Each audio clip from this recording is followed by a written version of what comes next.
Good morning! So, ngayon, this is going to be a life update video. Gusto ko lang i-share kung ano yung mga experiences ko lately. Super religious ako sa pag-upload ng mga videos. Pero nakamiss ako ng pag-upload ng video kasi I've been so busy since last month. Today is November 8, 2023 and last October 16 or 17, nag-start ako basic training for seafarers. Ever since nung siguro mga third day nung basic training, nagkasakit ako. So parang after nung basic training, which is 9 days yon, nagpahinga lang ako and wala talaga akong ginawa halos. Kasi bumabawi ako sa pahinga kasi pakiramdam ko na-stress ako noon kasi siguro dahil sa biyahe din. Ayun, pero masaya naman siya. Siguro nabigla lang yung katawan ko kasi before that, ang tagal kong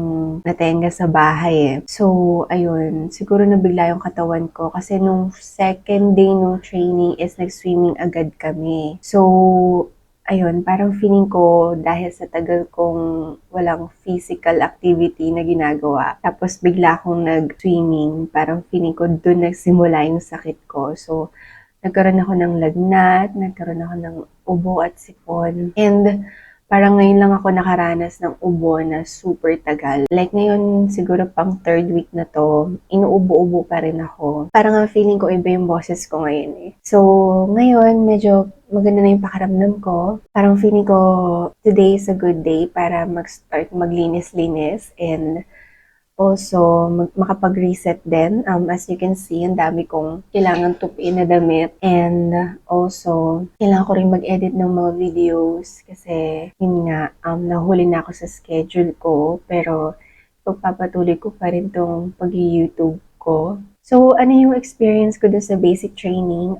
Meron kasi siyang 4 modules. So, yung isa is yung personal saving techniques, yung tatalon kayo doon sa pool. Second is yung elementary first aid. Third is yung firefighting and fire prevention. And last is yung PSSR, which is personal saving and social responsibilities, if I'm not mistaken. So, yung experience ko doon, ang dami kong first time. First time kong gumamit ng fire extinguisher. First time kong tumalon sa pool na 10 feet. And even though wala akong fear of heights or marunong naman ako lumangoy, nakakatakot siya.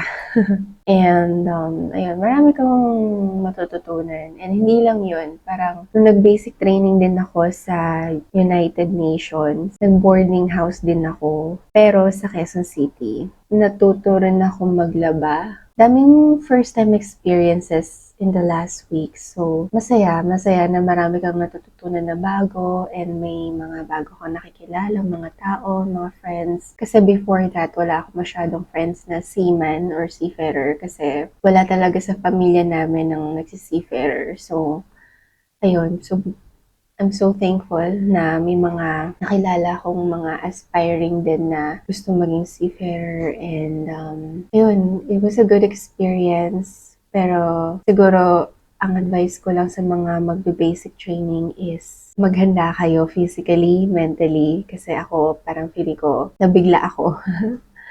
Siguro kasi ang tagal ko nga kasing natenga before that. Pero feeling ko if ikaw naman yung nag-work ka ngayon and balak mo mag-basic training, I think mas madali na sa'yo yun. So, ang plano ko today is gusto kong magtupin ng mga damit. Gusto kong mag-declutter digitally. Gusto kong mag-vacuum. Gusto kong i-record yung mga expenses ko in the last days kasi hindi ako nakapag-record kasi wala akong time. So, ngayon lang talaga ako totally nagkaroon ng time. And gusto kong mag-vlog ulit kasi nakakamiss tong gawin. Nung nag-training ako, hindi ako masyado nakapag-vlog eh kasi bawal. Una-una, bawal siya sa training center. Ang na-film ko lang is yung mga ginawa ko sa boarding house. The first time ko nga mag-boarding house kasi never ko siya na-experience eh nung nag-college ako. Kasi uwian ako nung college ako eh from Laguna to Cavite, Cavite to Laguna. So, yun lang muna ang plano.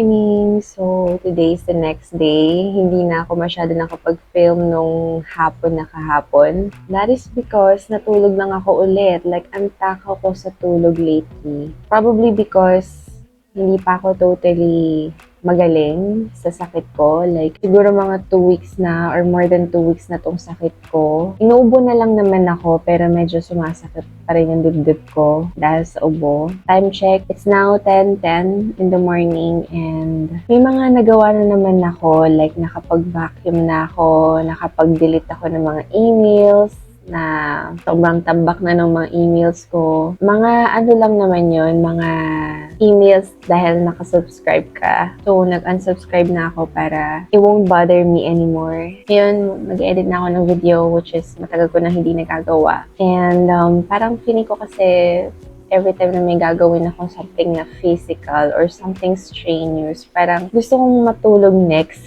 Parang pagod na pagod ako agad. So now, gusto kong gamitin tong oras na to, tong araw na to para bumawi.